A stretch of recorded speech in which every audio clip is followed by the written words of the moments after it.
ಸನಾತನ ಧರ್ಮದಲ್ಲಿ ಪೂಜೆಗೆ ಅತ್ಯಗತ್ಯವಾದ ಮಾರ್ಗಸೂಚಿಗಳನ್ನು ನೀಡಲಾಗಿದೆ. ಈ ಮಾರ್ಗಸೂಚಿಗಳನ್ನು ನಾವು ಗಮನದಲ್ಲಿ ಇಟ್ಟುಕೊಂಡು ದೇವರ ಪೂಜೆಯನ್ನು ಮಾಡುವುದರಿಂದ ಪೂಜೆಯು ಅಪೇಕ್ಷಿತ ಫಲಿತಾಂಶಗಳನ್ನು ತಂದುಕೊಡುವುದು. ಪ್ರತಿನಿತ್ಯ ದೇವರ ಪೂಜೆಯನ್ನು ಮಾಡುವಾಗ ಸನಾತನ ಧರ್ಮ ಯಾವೆಲ್ಲ ಮಾರ್ಗಸೂಚಿಗಳನ್ನು ಪಾಲಿಸಬೇಕು, ಪೂಜೆಯ ಸಮಯದಲ್ಲಿ ಹೇಗಿರಬೇಕು ಎಂಬುದನ್ನು ಇಂದು ನಾವು ತಿಳಿಯೋಣ. ಪ್ರತಿನಿತ್ಯ ನಾವು ದೇವರ ಪೂಜೆಯನ್ನು ಅಥವಾ ಆರಾಧನೆಯನ್ನು ಮಾಡದೆ ಯಾವುದೇ ಕೆಲಸಗಳನ್ನು ಮಾಡಲು ಮುಂದಾಗುವುದಿಲ್ಲ.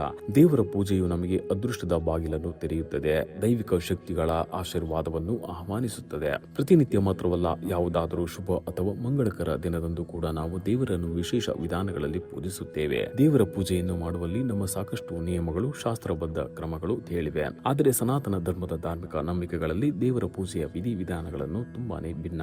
ಸನಾತನ ಧರ್ಮದಲ್ಲಿ ಹೇಳಲಾದ ದೇವರ ಪೂಜೆಯ ವಿಧಾನಗಳು ಯಾವುವೆಂದರೆ, ಪ್ರತಿನಿತ್ಯ ದೇವರ ಪೂಜೆಯನ್ನು ಮಾಡುವುದರಿಂದ ಮಾನಸಿಕ ನೆಮ್ಮದಿ ನಮಗೆ ಸಿಗುವುದಲ್ಲದೆ ಕುಟುಂಬಕ್ಕೆ ಸಂತೋಷ ಮತ್ತು ಸಮೃದ್ಧಿಯನ್ನು ಕೂಡ ತಂದುಕೊಡುವುದು.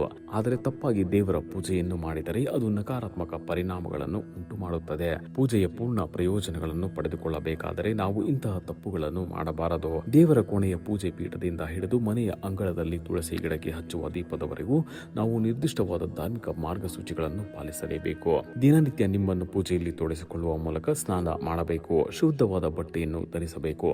ಪೂಜೆಯಲ್ಲಿ ಒಂದು ದೀಪದಿಂದ ಇನ್ನೊಂದು ದೀಪವನ್ನು ಹಚ್ಚಬಾರದು. ದೇವರು ಮತ್ತು ದೇವತೆಗಳ ವಿಗ್ರಹ ಅಥವಾ ಫೋಟೋಗೆ ತಿಲಕವನ್ನಿಡುವಾಗ ಉಂಗುರದ ಬೆರಳನ್ನು ಬಳಸುವುದು ಶುಭ. ಯಾವಾಗಲೂ ದೇವರಿಗೆ ಅರಿಶಿಣ, ಕುಂಕುಮ ಅಥವಾ ಶ್ರೀಗಂಧ ತಿಲಕವನ್ನು ಮಾತ್ರ ಇಡಬೇಕು. ಸನಾತನ ಧರ್ಮದ ಪ್ರಕಾರ ಪೂಜೆ ಮಾಡುವಾಗ ಖಾಲಿ ನೆಲದ ಮೇಲೆ ಕುಳಿತುಕೊಳ್ಳಬಾರದು. ಇದು ಪೂಜೆಯ ಫಲ ನಿಮಗೆ ಸಿಗದಂತೆ ಮಾಡುವುದು.